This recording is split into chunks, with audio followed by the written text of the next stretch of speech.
ಕನಿಷ್ಠ 50% ಪಾಲನ್ನು ರಾಜ್ಯಗಳಿಗೆ ನೀಡಬೇಕು ಎಂದು ನಾವು ಪ್ರಸ್ತಾವನೆ ಸಲ್ಲಿಸಿದ್ದೇವೆ.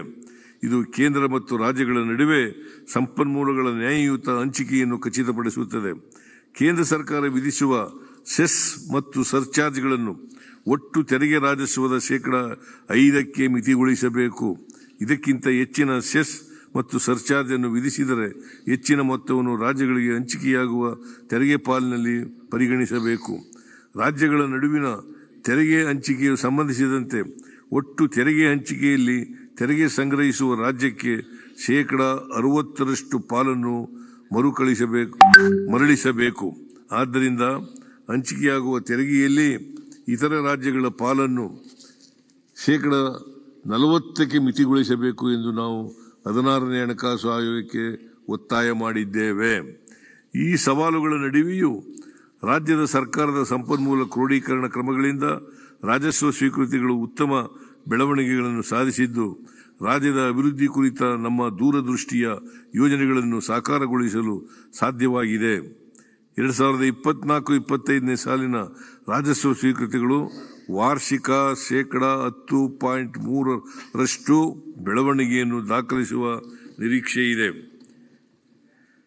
24-25ನೇ ಸಾಲಿಗೆ ತೆರಿಗೆಯೇತರ ರಾಜಸ್ವದಲ್ಲಿ 14,500 ಕೋಟಿ ರೂಗಳು ಸಂಗ್ರಹವಾಗುವ ನಿರೀಕ್ಷೆ ಇದ್ದು, ಆಯವ್ಯಯ ಗುರಿಗಿಂತ ಹೆಚ್ಚು ಸಂಗ್ರಹವಾಗಲಿದೆ. ತೆರಿಗೆಯೇತರ ರಾಜಸ್ವವು ವರ್ಷವಾರು 10.5% ಬೆಳವಣಿಗೆ ಸಾಧಿಸುವ ನಿರೀಕ್ಷೆ ಇದೆ.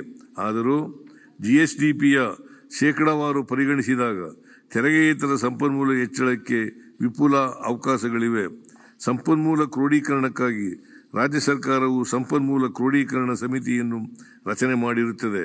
ಈ ಸಮಿತಿಯು ಮಧ್ಯಂತರ ವರದಿಯನ್ನು ನೀಡಿದ್ದು, ಸಮಿತಿಯ ಶಿಫಾರಸಿನನ್ವಯ ಕೇಂದ್ರ ಸರ್ಕಾರವು ಸಮಯಾನುಸಾರ ಅಗತ್ಯ ಕ್ರಮಗಳನ್ನು ಕೈಗೊಳ್ಳಲಿದೆ.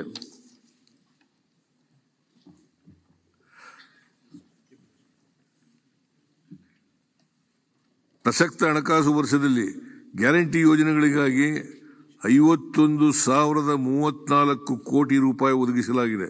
ಕಳೆದ 2 ಆಯವ್ಯಯಗಳಲ್ಲಿ ಗ್ಯಾರಂಟಿ ಯೋಜನೆಗಳನ್ನು ಅನುಷ್ಠಾನ ಮಾಡುವುದರ ಜೊತೆಗೆ ವಿತ್ತೀಯ ಕೊರತೆಯನ್ನು GSDPಯ 3% ಮಿತಿಯೊಳಗೆ ಮತ್ತು ಒಟ್ಟು ಹೊಣೆಗಾರಿಕೆಯನ್ನು GSDPಯ 25% ಮಿತಿಯೊಳಗಡೆ ನಿಯಂತ್ರಿಸುವ ಮೂಲಕ ವಿತ್ತೀಯ ಶಿಸ್ತನ್ನು ಪಾಲಿಸಲಾಗಿರುತ್ತದೆ ಎಂಬುದು ಗಮನಾರ್ಹ.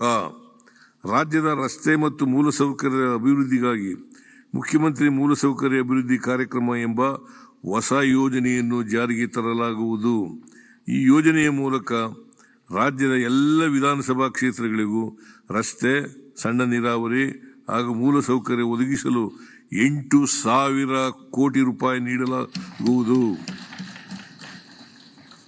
ಸರ್ಕಾರವು ತನ್ನ ಆಡಳಿತ ಪ್ರಕ್ರಿಯೆಗಳನ್ನು ಸುಗಮಗೊಳಿಸಲು ಹಾಗೂ ಪಾರದರ್ಶಕತೆಯನ್ನು ಹೆಚ್ಚಿಸಲು ಬದ್ಧವಾಗಿದೆ.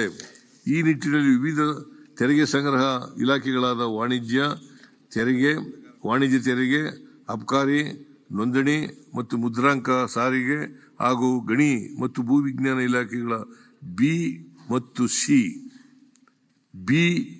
ಸಿ ವೃಂದಗಳಲ್ಲಿ ಕೌನ್ಸಿಲಿಂಗ್ ಮೂಲಕ ವರ್ಗಾವಣೆ ಪ್ರಕ್ರಿಯೆ ಜಾರಿಗೊಳಿಸಲಾಗುವುದು. ವಿವಿಧ ನಿಯಮಗಳ ಸರಳೀಕರಣದ ಮೂಲಕ ಆಡಳಿತದಲ್ಲಿ ದಕ್ಷತೆಯನ್ನು ಹೆಚ್ಚಿಸಲಾಗುವುದು. ವಿತ್ತೀಯ ಕೊರತೆ ಮತ್ತು ಒಟ್ಟು ಹೊಣೆಗಾರಿಕೆಯನ್ನು ವಿತ್ತೀಯ ಹೊಣೆಗಾರಿಕೆ ಅಧಿನಿಯಮ ಸೂಚಿಸಿರುವ ಮಿತಿಯೊಳಗೆ ನಿರ್ವಹಿಸಿ